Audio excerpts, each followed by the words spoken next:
Let me introduce my excellent panel.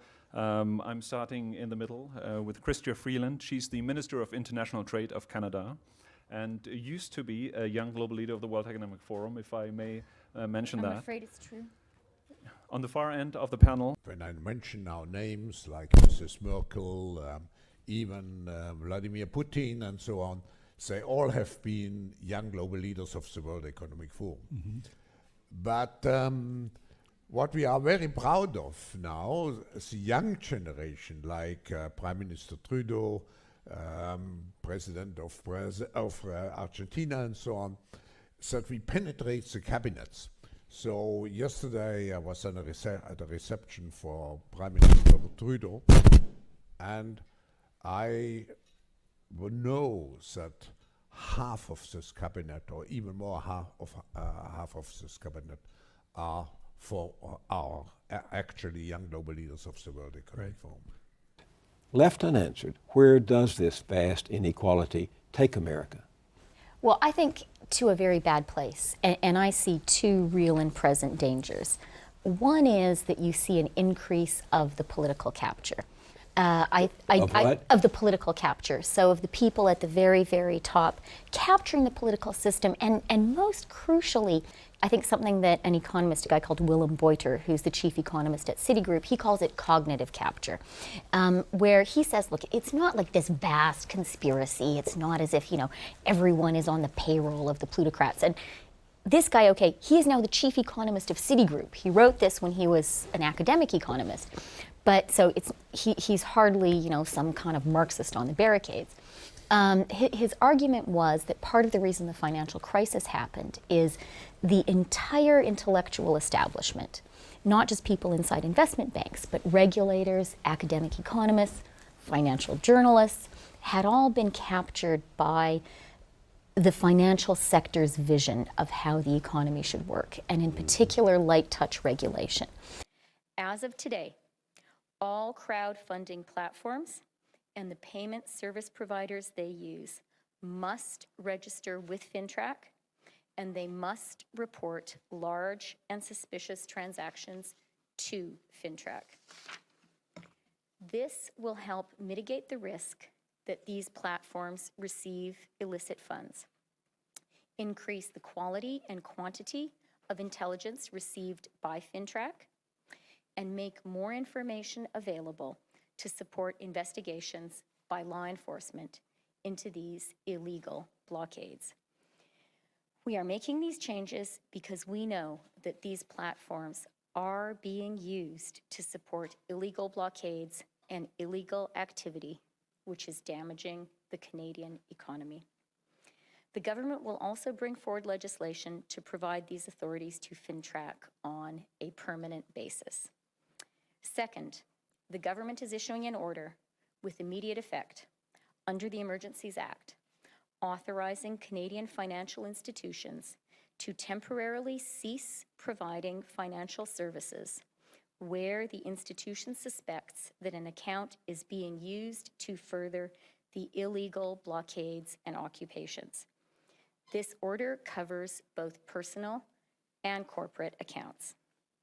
Third, we are directing Canadian financial institutions to review their relationships with anyone involved in the illegal blockades and report to the RCMP or CSIS. As of today, a bank or other financial service provider will be able to immediately freeze or suspend an account without a court order. In doing so, they will be protected against civil liability for actions taken in good faith. Federal government institutions will have a new broad authority to share relevant information with banks and other financial service providers to ensure that we can all work together to put a stop to the funding of these illegal blockades. This is about following the money. This is about stopping the financing of these illegal blockades. We are today serving notice. If your truck is being used in these illegal blockades, your corporate accounts will be frozen. The insurance on your vehicle will be suspended. Send your semi-trailers home. The Canadian economy needs them to be doing legitimate work, not to be illegally making us all poorer. And I think there is a broader cognitive capture of, you might call it the intellectual class, the public intellectuals, around maybe the inevitability of plutocracy, as Matt was saying, this notion that if you're poor, it's your own fault, you're part of this dependent 47%, unions are very bad, all of that sort of stuff. So I think that cognitive capture increases, and I think what you see increasingly is, elites like to think of themselves as acting in the collective interest, even as they act in their personal vested interest. And so what I think you end up seeing is social mobility, which is already decreasing in the United States, being increasingly squeezed. You see particularly powerful sectors, finance, oil. I would say the technology sector is going to be next in line, getting lots of government subsidies. And meanwhile, I think you see much less money spent on the things that the middle class and the poor need. That's why you have this, full-bore attack on entitlements, right? Why is the plutocracy so enthusiastic about cutting entitlement spending?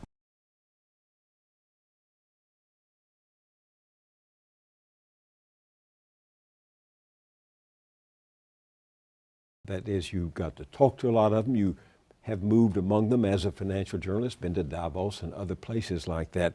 And I'm wondering, how did you crack what is clearly a tight-knit world? Well, I guess the way journalists do it, just by talking to people, writing about them. I think you write stories that show people that actually you're interested in what they're doing. And what I would also say is, I believe in capitalism.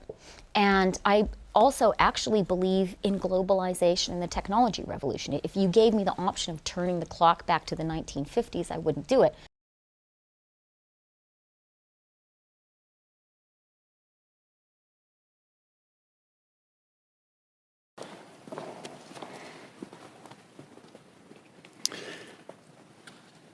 Hello everyone. Bonjour tout le monde. Je suis ici aujourd'hui avec la vice-première ministre. I am here today with Deputy Prime Minister Freeland and Ministers Anand, Fraser and Wilkinson to talk about what we continue to do to support Ukrainians. President Putin continued his brutal assault on Ukraine, but Ukrainians have held strong. The whole world is inspired by the strength and intensity of their resistance.